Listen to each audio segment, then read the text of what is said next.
মোস্তফা কামাল আজহারী একজন মূর্খ। সে কিভাবে বলতে পারে যে কোরআনুল কারীমের ভিতরে নামাজ নেই? কিভাবে সে ভুল ব্যাখ্যা করতে পারে যে কোরআনুল কারীমে মূর্তি পূজার আদেশ করছে? সে আলেম সমাজের একজন কলঙ্ক, সে মুসলমানের একজন কলঙ্ক। সে কি মানুষ হতে পারে? সে মানুষ নামের একজন কলঙ্ক। শুধু তাই নয়, সে চতুর্থায়ী জন্তুর থেকেও নিকৃষ্ট। আল্লাহ রাব্বুল আলামিন কোরআনুল কারীমের ভিতরে বলে কিছু লোক এরকম আছে যারা চতুর্থায়ী জন্তুর থেকেও নিকৃষ্ট। তাদের বোধ জ্ঞান বলে বস্তু তাদের ভিতরে নেই। মোস্তফা কামাল আজহারী, সে আজহারী ডিগ্রি নিয়ে একজন আলিম, সে কি এই কথা বলতে পারে তার কি জ্ঞান বলে বস্তু আছে? নেই। সে চতুর্থায়ী জন্তুর থেকেও নিকৃষ্ট। স্বয়ং আল্লাহ রাব্বুল আলামিন কোরআনুল কারীমের সর্বপ্রথমই চ্যালেঞ্জ করে বলতেছে যে এমন একটি কিতাব যার ভিতরে কোনো ভুল নেই। আর মোস্তফা কামাল আজহারী টপার টপ ভুল ব্যাখ্যা করছে। কেমন পণ্ডিত সে দেখছে। আমরা সাধারণ লোক, আমাদের সাথে মোস্তফা কামাল বসলে উত্তর দিতে পারবে না।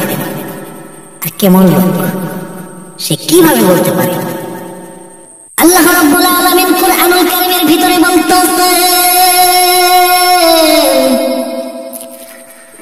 আলিফ লাম মিম যালিকাল কিতাবু লা রাইবা ফীহি হুদাল লিল মুত্তাকিন। যালিকাল কিতাব, ইহা এমন নাযিলকৃত কিতাব, লা রাইবা ফীহি, কোনো ভুল নেই। ভুল তো দূরের কথা, সন্দেহের অবকাশ নেই। হুদাল লিল মুত্তাকিন, ইহা মুত্তাকিনদের জন্য, পথ প্রদর্শনকারী পরহেজগারীদের জন্য। আল্লাহ রাব্বুল আলামিন বলে যার ভিতরে কোনো ভুলের অবকাশ নেই। আর মোস্তফা কামাল আজহারী টপার টপ ভুল ব্যাখ্যা করছে। কত বড় পণ্ডিত! আরো সে বলে কি কোরআনুল কারীমের কোন জায়গায় নামাজের কথা বলেছেন? আল্লাহ বলতেছেন যে ওরাই মুত্তাকিন। মুত্তাকিনের পরিচয়ের ভিতরে আল্লাহ রাব্বুল আলামিন বলতেছেন যারা সালাত প্রতিষ্ঠা করে, যারা নামাজ প্রতিষ্ঠা করে, তারা মুত্তাকিন। আর এই পণ্ডিত বলে কোরআনুল কারীমের ভিতরে নামাজের কথাই নেই। তার জ্ঞান থাকলে সে বলতে পারে যে আছে। সে সালাত শব্দের অর্থটুকু জানে না। সে কিভাবে শিক্ষিত হতে পারে? সে মূর্খ, সুধা ভাষায় সে মূর্খ। আল্লাহ রাব্বুল আলামিন মুত্তাকিনদের পরিচয় বলতেছেন আল্লাযীনা ইউমিনুনা বিল গায়বি ওয়া ইউকিমুনাস সালাতা ওয়া মিম্মা রাযাকনাহুম ইউনফিকুন। আল্লাহ রাব্বুল আলামিন বলতেছেন যারা গায়বের প্রতি বিশ্বাস স্থাপন করে, যারা অদৃশ্যের প্রতি বিশ্বাস স্থাপন করে, অর্থাৎ যারা আল্লাহ রাব্বুল আলামিনের উপর বিশ্বাস স্থাপন করে, যারা জান্নাত ও জাহান্নামের উপর বিশ্বাস স্থাপন করে, আর যারা ফেরেশতাদের প্রতি বিশ্বাস স্থাপন করে, এই সমস্ত কিছু অদৃশ্যর প্রতি যারা বিশ্বাস স্থাপন করে, আর যারা সালাত কায়েম করে, অর্থাৎ নামাজ প্রতিষ্ঠা করে, আর যারা আল্লাহর প্রদত্ত নিয়ামত হইতে যা ব্যয় করে, তারাই হয়েছে প্রকৃত মুত্তাকিন।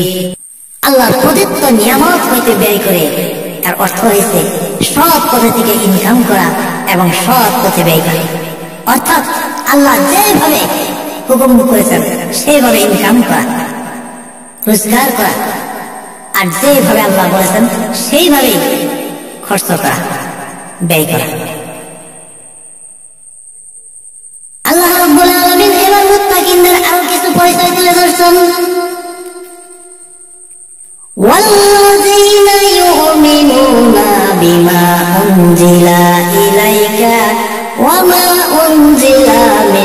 قبلك وبالآخرة هم يوقنون আর যা বিশ্বাস স্থাপন করে তোমার উপরে যাহা কিছু নাযিল করা হয়েছে এবং তোমার পূর্ববর্তীদের উপর যা কিছু নাযিল করা হয়েছে তার প্রতি যা বিশ্বাস স্থাপন করে আর যা পূর্ণ বিশ্বাস স্থাপন করে আখিরাতের প্রতি অর্থাৎ পরকালের প্রতি তোমার উপরে যা কিছু নাযিল হয়েছে অর্থাৎ আমাদের নবীর উপরে যা কিছু নাযিল হয়েছে এবং আমাদের নবীর পূর্ববর্তীদের উপরে যা কিছু নাযিল হয়েছে এবং পরকালের প্রতি যা পরিপূর্ণভাবে বিশ্বাস স্থাপন করেছে এই সমস্ত কিছু বিশ্বাস স্থাপনকারীকে আল্লাহ মুত্তাকিন বলে অভিহিত করেছেন। আর মুস্তাফা কামাল আজহারী এই কয়েকটার ভিতরে আছে কি না? সে আল্লাহর প্রতি বিশ্বাস স্থাপন করেছে, সে কি অদৃশ্যের প্রতি বিশ্বাস স্থাপন করেছে? করেন নাই। কারণ সে প্রকাশ্যে বলেছেন যে মূর্তি পূজা মুসলমানের জন্য জায়েজ, সে মূর্তি পূজা করত। সে আল্লাহর প্রতি কিভাবে বিশ্বাস করেছেন? আল্লাহ বলেছেন নামাজ যারা প্রতিষ্ঠা করে সে নামাজ নাই বলে ঘোষণা করছে। কেমন পণ্ডিত! এরকম পণ্ডিতের কি ইসলামের দরকার আছে? নাই, কোনো দরকার নাই।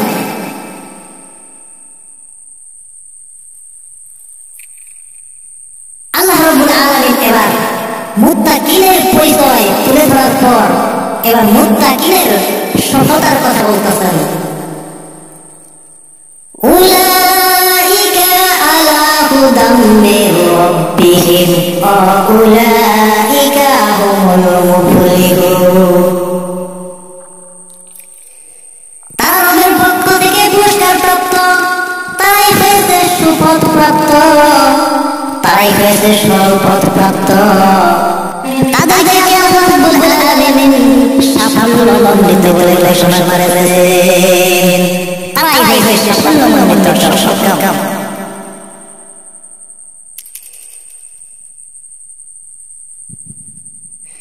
এবার আল্লাহ রাব্বুল আলামিন কোরআন কারিমের ভিতরে বলতেছেন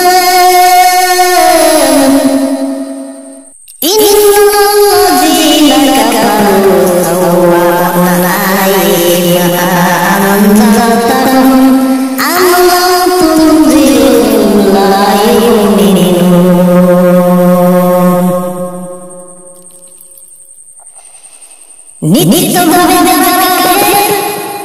যারা তাদেরকে আপনি যতই ভয় প্রদর্শন করুন না কেন, তারা কোনদিন ভয় পাবে না।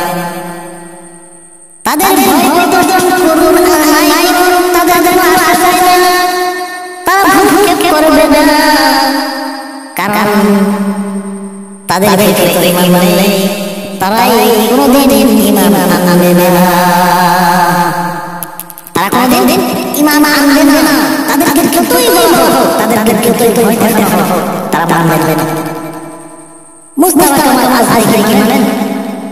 তাকে যত ভয় দেখানো হোক, সে কি মানছেন? মানেন না। সে কিরকম লোক? সে নিকৃষ্ট, জন্তুর থেকেও নিকৃষ্ট, মহাপণ্ডিত।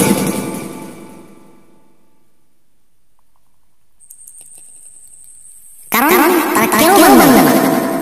এর বিষয়ে আল্লাহ রাব্বুল আলামিন বলতেছেন তারা মানবে না, কেউ মানবে না। আল্লাহ রাব্বুল আলামিন বলতেছেন, আল্লাহ রাব্বুল আলামিন কোরআন কারিমের ভিতরে বলতেছেন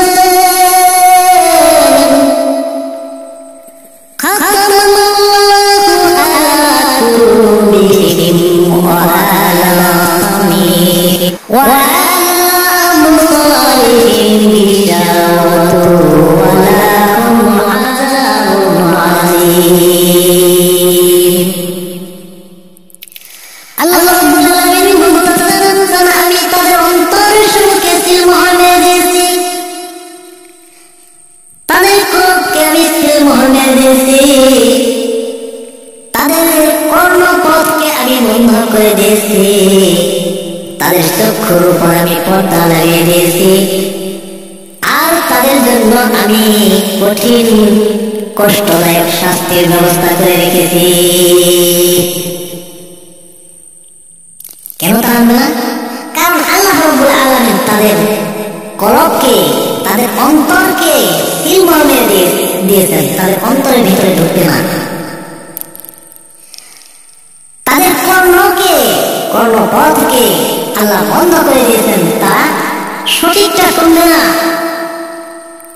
তাদের চক্ষুর উপর পর্দা লাগিয়ে দিয়েছে, তারা ভালোটা দেখবে না, তারা শুদ্ধ যেটা সেটা দেখবে না। মুস্তাফা কামাল আজহারীকে দেখেন, শুদ্ধতা দেখেন না, অশুদ্ধতা চোখে পড়ে। কারণ আল্লাহ রাব্বুল আলামিন শুদ্ধটাকে যে দেখবে তার চোখের উপর পর্দা লাগিয়ে দিয়েছে। সে শুদ্ধ যে শুনবে তার কর্ণকে বন্ধ করে দিয়েছে, তার কলবকে সিলমোহর মেরে দিয়েছে, তার বোঝার ক্ষমতাও আল্লাহ রাব্বুল আলামিন দেন নাই।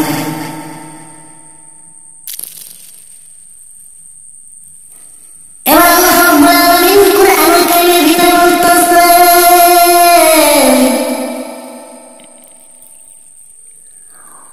وَمِنَ النَّاسِ مَن يَقُولُ آمَنَّا بِاللَّهِ وَبِالْيَوْمِ الْآخِرِ وَمَا هُمْ بِمُؤْمِنِينَ। মানুষের ভিতরে এমন কিছু লোক আছে যারা বলে আমরা আল্লাহ এবং পরকালের প্রতি ঈমান এনেছি, অথচ তারা কোনদিন ঈমান আনে নাই, তারা ঈমানদার নয়। অথচ তারা বলতেছে আমরা ঈমান এনেছি, কিন্তু মুঠেও নয়, তারা ঈমানদার নয়।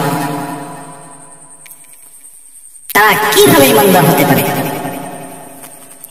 মুস্তাফা কামাল আজহারী তো বলে যে আমি প্রকৃত ঈমানদার ব্যক্তি, কিন্তু আল্লাহর কুরআনুল কারীমের সাথে মিলায় দেখুন কিরকম সে ঈমানদার।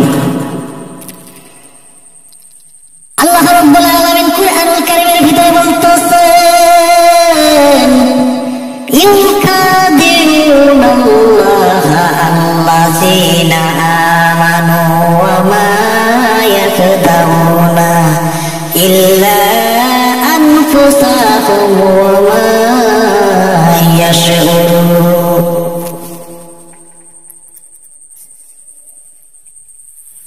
তারা ঈমানদার ব্যক্তি এবং আল্লাহ রাব্বুল আলামিনকে ধোঁকা দিতে চায়। ধোঁকা দিতে শুধু জানি না, ধোঁকা দেয়, অথচ তারা নিজেরাই নিজেদেরকে ধোঁকা দিচ্ছে। কিন্তু তাদের এই কথার বুঝ নাই, তারা অনুভব করতে পারছে না যে আমরাই নিজেরাই ধোঁকার মধ্যে পড়ে রয়েছি। এই কথা তাদের জ্ঞান নাই যে আমরা নিজেরাই ধোঁকার মধ্যে পড়ে রয়েছি। অথচ তারা ঈমানদার ব্যক্তি এবং আল্লাহকে ধোঁকা দিতে চায়। আল্লাহকে ধোঁকা কেউ দিতে পারে?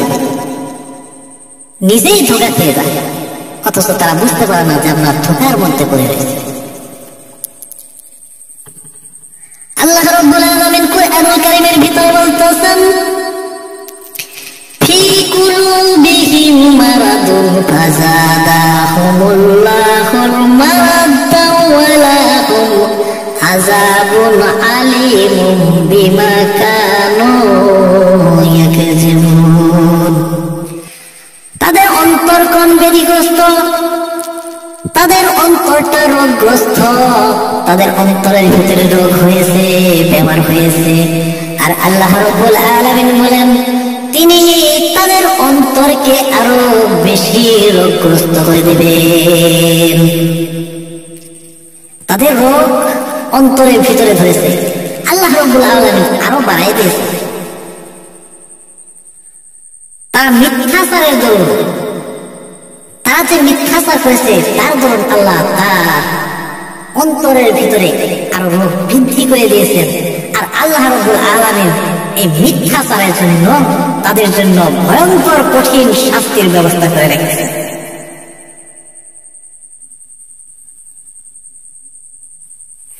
এরপরও মানুষ ভয় করার চেষ্টা করে না।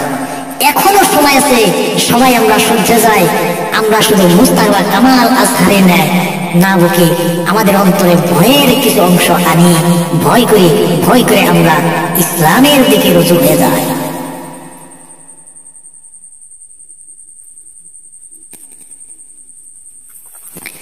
এবার আল্লাহ রাব্বুল আলামিন বলতেছেন, وَإِذَا قِيلَ لَهُمْ لَا تُفْسِدُوا فِي الْأَرْضِ قَالُوا إِنَّمَا نَحْنُ مُصْلِحُونَ। আর যখন তাদেরকে বলা হয় যে দুনিয়ার বুকে দাঙ্গামা হাঙ্গামা সৃষ্টি করো না, তখন তারা বলে আমরা তো মীমাংসার জন্য, মীমাংসার পথ আমরা অবলম্বন করেছি, আমরা মীমাংসা করতে এসেছি, আমরা মীমাংসা পথ অবলম্বন করছি। অথচ তারা নিজেরাই দাঙ্গামা হাঙ্গামাকারী, কিন্তু নিজেরা তার কখনো টের পায় না, নিজেরাই তার দাঙ্গামা হাঙ্গামাকারী। অথচ তারা বুঝতে পারে না, তাদের জ্ঞান বোধ নাই। দেখুন তো মুস্তাফা কামাল আজহারি কেমন করে মীমাংসা পথ অবলম্বন করে টকশোতে বসে মীমাংসার জন্য, অথচ সেই দাঙ্গামা হাঙ্গামাকারী লাগাইতেছে। ইসলামের ভিতরে কিভাবে দাঙ্গামা লাগানো যায় সে চেষ্টা করতেছে, অথচ সে অস্বীকারকৃত, সে স্বীকার করে। আল্লাহ রাব্বুল আলামিন বলতেছেন, إنهم هم المفسدون ولكن لا يشعرون। মনে রেখো তারাই দাঙ্গামা সৃষ্টিকারী, কিন্তু তারা তা উপলব্ধি করতে পারছে না, তারা উপলব্ধি করতে পারছে না। আর কিভাবে উপলব্ধি করবে? তাদের অন্তরকে তো সিলমোহর মেরে দিয়েছে, তাদের কর্ণকে বন্ধ করে দিয়েছে, তাদের চক্ষুর উপর পর্দা লাগিয়ে দিয়েছে। এখনো সময় আছে, আমাদের চক্ষুর উপর পর্দা এখনো পড়ে নাই, আমাদের অন্তরকে এখনো সিলমোহর মারে নাই, আমাদের কর্ণকে এখনো বন্ধ করে নাই। আমরা ভালোভাবে জেনে বুঝে ইসলামের দিকে রুজু হয়ে যায়।